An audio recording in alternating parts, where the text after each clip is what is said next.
Hello, and welcome back to Celtic Storytime.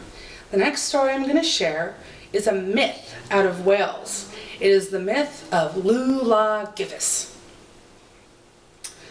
Now, a long time ago, in the land of Cirma, which is now known as Wales, gods and goddesses lived on the earth just as you and I do now. Now, what's funny about gods and goddesses is that they were brothers and sisters, and much like brothers and sisters do now, they didn't get along, and they were always getting each other into trouble.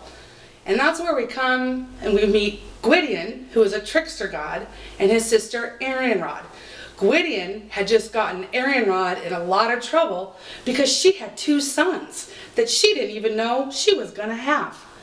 So she was very upset, and she rushed off back to her castle, known as Caer Arionrhod, and stayed there because of her disgrace. Now, one of her sons, Dylan, had run off and jumped into the sea. The other son didn't have a name yet. So Gwydion raised the boy, and then he used his magic and his trickster energy and his enchantments, and he turned him and the boy into shoemakers. And off they go to Caer Arionrhod, Arion's castle, to try to make Arionrhod some shoes.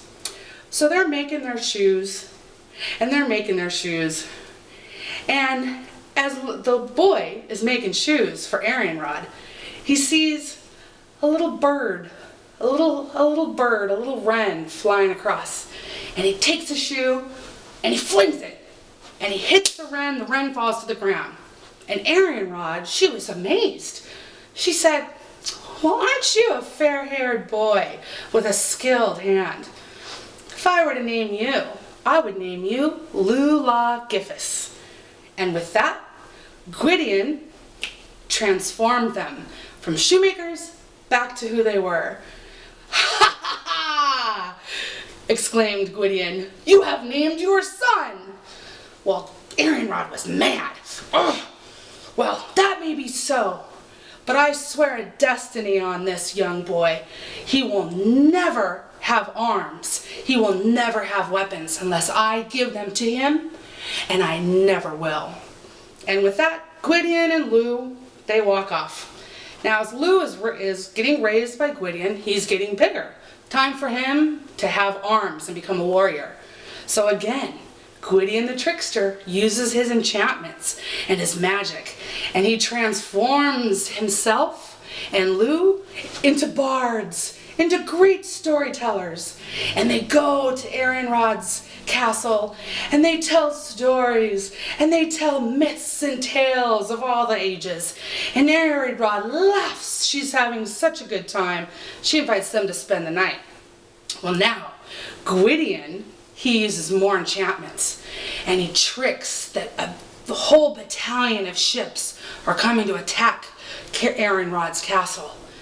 Everyone is awakened, and Arionrhod is preparing everyone for battle. And she sees Gwydion, and she sees Lleu, still dressed as bards. And she says, "Will you help me?" And Gwydion says, "Of course we will help you, Arionrhod, but we have no weapons."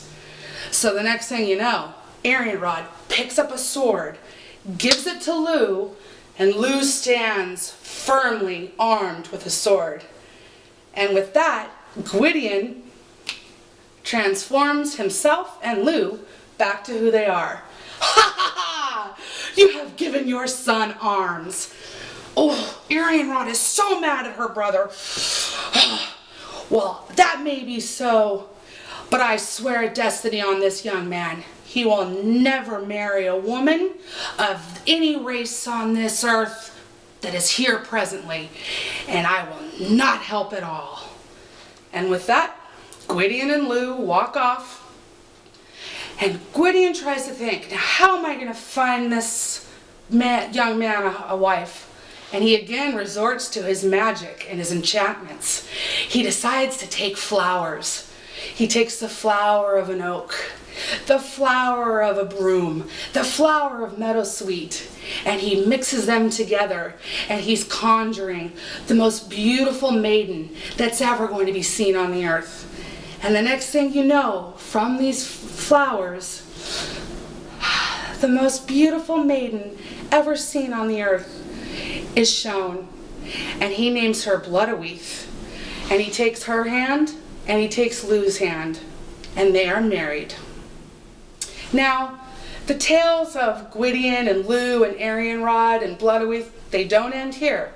Many more myths ensue. But for now, we will stop, and we will have more to tell next time of the rich mythology of Wales.